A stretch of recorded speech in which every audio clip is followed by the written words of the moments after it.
What is up, everyone? It's Quinn here, and in today's video I'm going to be talking about some budget options for popular fantasy football picks. So pretty much the premise of this video is that there are certain guys that people seem to really like this year for fantasy, but you're not going to be able to get these guys in every draft. Maybe on certain platforms they're going earlier than expected. Maybe you have a draft pick position where you're just not going to be able to select these guys. So I'm going to be talking about some potential options that you could get a little bit later on in drafts that I think are kind of in similar situations, fill a similar role on your offense. So let me know your guys' thoughts on this video. If you enjoy, hit that like button, subscribe to the channel. Let me know your thoughts down below. But let's jump into the first budget option. It's going to be at the wide receiver position, and it is going to be Garrett Wilson. And I think a nice budget option for Garrett Wilson is going to be Drake London. So there's pretty much like a round of ADP difference on most platforms here between Garrett Wilson and Drake London.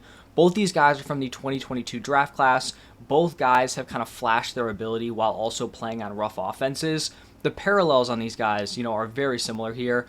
Garrett Wilson had back-to-back 1,000-yard seasons, was the fantasy wide receiver 30 and wide receiver 32 in points per game. Drake London had back-to-back 800-yard seasons, was the wide receiver 43 and 42 in points per game. And so both guys went from playing on pretty rough offenses, really bad quarterback play, to now they're both getting massive quarterback upgrades this season. Garrett Wilson is going from Zach Wilson, Trevor Siemian, Tim Boyle, to now Aaron Rodgers. We were supposed to get that last year, didn't happen, but should come through here in 2024. And then Drake London is going from Desmond Ridder and Taylor Heineke to Kirk Cousins, so another very significant quarterback upgrade there. I expect both these guys to take huge leaps in fantasy production. Garrett Wilson, for me, is my wide receiver 7 this year. Drake London's my wide receiver 10. So I think I'm a little bit higher on both these guys compared to consensus. And I do think it makes sense why Garrett Wilson's going, a little bit earlier. He's done more in probably a worse situation, and I think just has less target competition. Drake London still has Kyle Pitts there. Obviously, Bijan Robinson's there, but Garrett Wilson has Breece Hall there also. So I do think Wilson should be going earlier, but I think there's just a lot of similarities in these guys' profiles. Talented players who haven't had the situation around them. This year, I think they do. London's another young, talented player with a significant quarterback upgrade, and so I think if you're missing on Garrett Wilson, maybe, the draft position doesn't line up, I think Drake London is a very solid replacement option.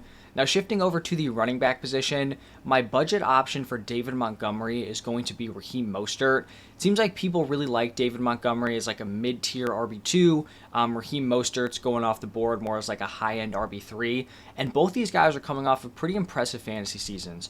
Raheem Mostert was the running back 4 in points per game. David Montgomery was the running back 15. Both these guys are dealing with very, very talented second-year running backs who are likely going to be cutting into their workload. Obviously, Jahmyr Gibbs here for the Lions, Devon Achane for the Dolphins. David Montgomery last season had a 54% opportunity share. Raheem Mostert was right below him at 53%. And I think there's reason to believe that both those numbers decrease. For David Montgomery, Jahmyr Gibbs, I think, is going to step in, have a bigger role. He was so impressive as a rookie. And then for Devon Achane, I think Achane could improve on his workload, and then I also think maybe Jalen Wright starts to get a little bit involved. I just think that if one running back is losing some of their workload from last year, it's more than likely going to be Mostert compared to Achane, just because Achane, was so elite last season. The Lions and Dolphins were actually the only two teams that had two running backs finish in the top 15 in points per game, so clearly, both these situations are very positive when it comes to running back production, and even in reduced workloads, I still think both these guys have the ability to deliver running back 2 production. I think the main difference here is just age and risk of falling off. For David Montgomery, he's 27 compared to 32 for Raheem Mostert, but I think that's kind of baked into their ADPs. That's why David Montgomery is going as a mid-tier RB2. Mostert's a high-end RB3. Like, if Mostert was coming off an RB4 season in points per game and he was 26, 27, 28, I don't think he'd be going so late in drafts. So that's kind of the big difference. But in terms of their situations, coming off solid seasons, being on good offenses, having, impressive young players ahead of them, I do think there are a lot of parallels here between David Montgomery and Raheem Mostert. Now we're going to shift back to the wide receiver position, and my budget option for Devonta Smith is actually going to be T. Higgins. There's about a round of ADP between these two, and I think they're just in very, very similar spots here. They're both, solid, talented wide receiver 2s playing behind stud wide receiver 1s on top offenses. Obviously, Devonta Smith playing behind A.J. Brown. And then T. Higgins playing behind Jamar Chase. And I honestly think the only reason why T. Higgins is going later than Devonta Smith is straight up bad luck. Like, his point per game numbers have been nuked over the last 2 seasons based on things that are pretty much like entirely out of his control. Last year, it was the Joe Burrow injury. He's injured to start off the season, not 100%, and then he suffers a season ending injury. T. Higgins ends up being the wide receiver 40 in points per game. If Jalen Hurts were to miss time, and you don't have an elite, backup option coming in, like I think Devonta Smith would kind of suffer a similar fate. In 2022, he was the wide receiver 20 in points per game, which from the outside isn't terrible, back end, wide receiver 2 season. But if you look closely, there were actually 3 games where he played less than 30% of the snaps due to injury. If you take those games out, he actually would have been the wide receiver 12 in points per game. And then in 2021, where things kind of went right, T. Higgins stayed healthy, Joe Burrow was healthy, T. Higgins was the wide receiver 12 in points per game. So I think we just have to ask ourselves, is there a real reason why Burrow and Higgins would be more likely to get injured than Devonta Smith and Jalen Hurts moving forward? Maybe you say Joe Burrow is injury prone at this point.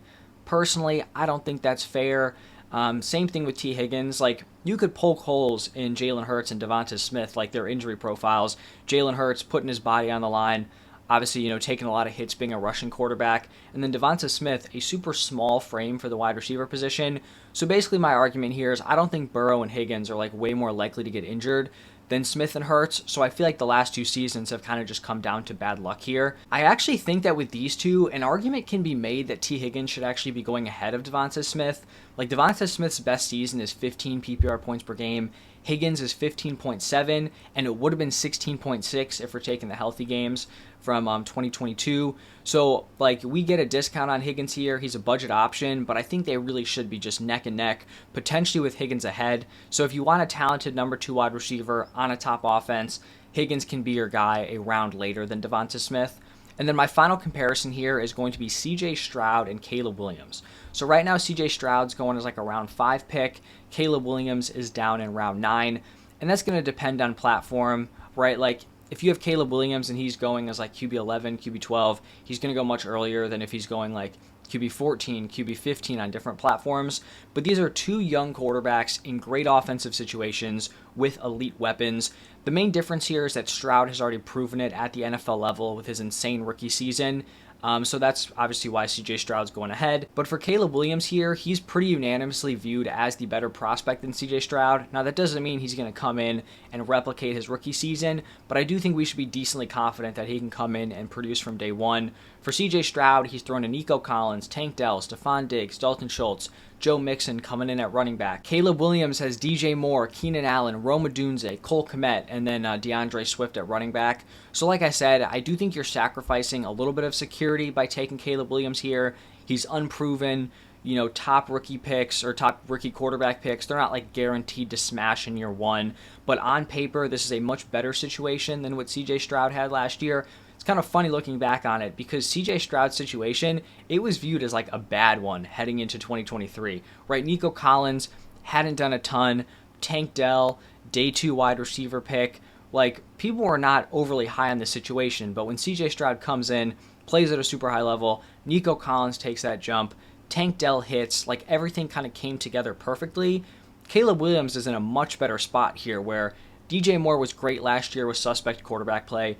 Keenan Allen's coming off a great season. Maybe not what he was in his prime. He's up there in age a little bit, but, still a great season. And then you have an elite wide receiver prospect coming in Rome Odunze, Cole Kmet coming off a solid season, DeAndre Swift, a very strong pass catcher. It's just such a great spot for a rookie quarterback to come into and something you just really don't see with the team having the number 1 pick. So if you like CJ Stroud, you like that young quarterback in a great offensive situation, but you miss on him in round 5, I'm not taking him that early, Caleb Williams could be your guy. Plus, I actually think Caleb Williams may have the better ceiling just based on the fact that I think he has more rushing upside than CJ Stroud. So I think Caleb Williams is a really nice option if you don't get your guy CJ Stroud. So that's going to wrap it up for this video. Let me know your thoughts. Do you agree with these potential budget options? As always, thank you all for stopping by, and I will see you in the next one.